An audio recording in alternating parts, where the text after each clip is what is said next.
So Disney was producing some of the biggest hits the world has ever seen.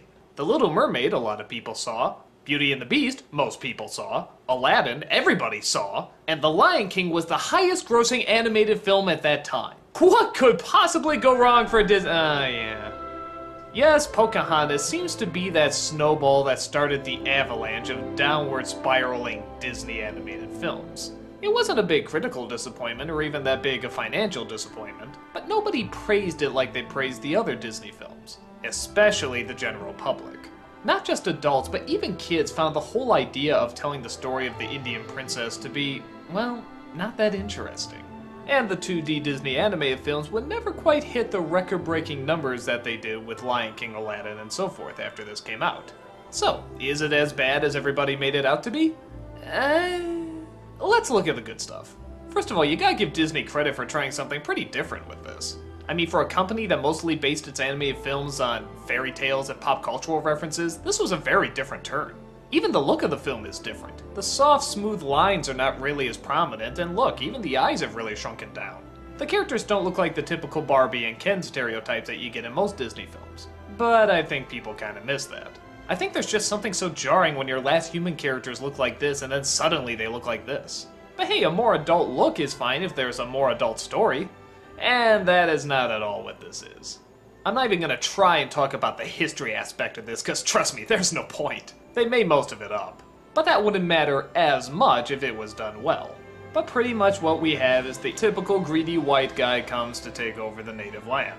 A story that adults, and especially kids, have heard over and over and over in after-school specials. Are they right? Well, yeah, but can you find a new way of telling it? I think a lot of us don't see the purpose in watching a story if we already know exactly what's gonna happen and pretty much how you're going to tell it. Okay, let's get to the technicals here. Our main lead is Pocahontas. She's strong, free-spirited, and dull as a rock. Yeah, I'm sorry, she's just not that interesting. I mean, I know she does things that the other princesses don't do, but her actions are one thing, her personality is something different. And she's not bad, she's just not that fun to watch. The only person to be more boring is John Smith, played by Mel Gibson. Him and his crew come across the Native Americans and decide they want to take over their land, which leads to teaching the white idiots a new point of view, constant misunderstandings that of course result in capture and death, and an evil bad guy who refuses to listen and just wants gold, gold, gold.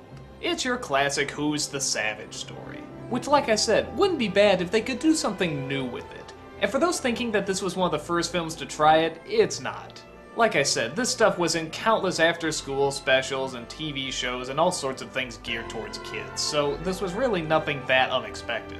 One of the biggest complaints at the time is that the animals don't talk. And at first, I kinda like it. I like a little mime, silent school stuff where you don't hear them talk and it's all in the expressions. But then, when you really think about it, this is a film about communicating with nature. Why don't the animals talk? If there's any Disney movie where it actually makes sense to hear the animals speak, this is it. But if they don't want to make them talk, that's fine. Maybe they're communicating with nature in another way. Like, you know, talking to the trees. Wait a minute! The trees can talk, but the animals can't? What sense does that make?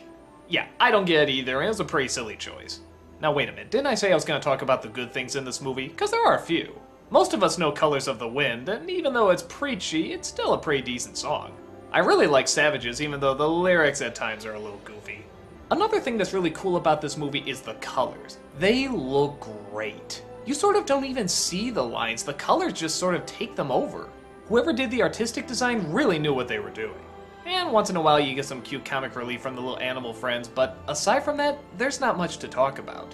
Is it really awful? I suppose not. I mean, it's not doing anything god-awful apart from, you know, rewriting history, but hey, history already did that.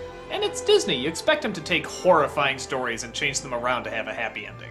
But Pocahontas' biggest crime is that it's dull and predictable. Not that Disney has always been unpredictable, but it's always been entertaining. Pocahontas is just a snore fest. Apart from looking at it, there's really not that much to have fun with. We already know what the lesson's gonna be, we already know what the characters are gonna discover, we already know their flaws, their strengths, their weaknesses, we already know who's gonna die, we already know who's gonna live, so why are we watching it? Well, a lot of people didn't. Like I said, this was the first film to start the sort of animated Disney downfall. And even though they'd still have some hits after it, none of them would ever reach the golden age that Disney hit a few years earlier. So while it's not awful, I can see why it started this downward spiral. Disney would need to have a truly ingenious idea for their next film to pull them out of it. The result? Well, join me in the next one.